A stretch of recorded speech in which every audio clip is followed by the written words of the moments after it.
Now, let me demonstrate the right way versus the wrong way. Let's say I've got certain rules, and it might get a little bit technical, but let's say I can do one thing we do in technical trading is moving averages. And what that is you take the price today and yesterday and the day before and the day before, and you add them up and you take the average. And if the price today is above that average, then it's probably trending up. If the price is below the average, it's probably trending down. Simplest example of an indicator, technical indicator. You can have lots of different indicators in your system. So let's say I develop a set of rules and I keep adding lots of different indicators until I eliminate all the bad trades in the past and the back test looks really great.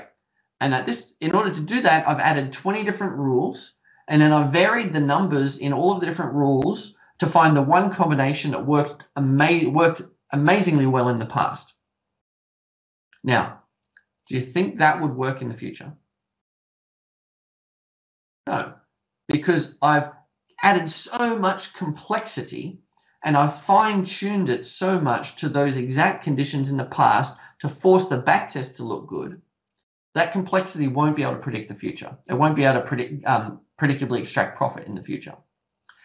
But if I have a much broader, more general set of rules, let's say I have 2 or 3 rules, and those rules work whether I use a 200-day average or a 150-day average or a 300-day average, doesn't matter, it's all profitable in the past. And if I use a 50-day breakout or a 100-day breakout or a 40-day breakout or a 75-day breakout, they're all profitable. Like, those rules are stable, right? I haven't fine-tuned them to make the past look good. It works kind of no matter what parameter values I used. That is then more likely to make money in the future.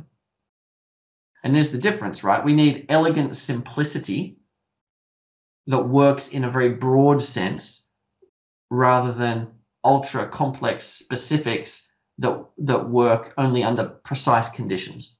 Then we can make money in real-time trading.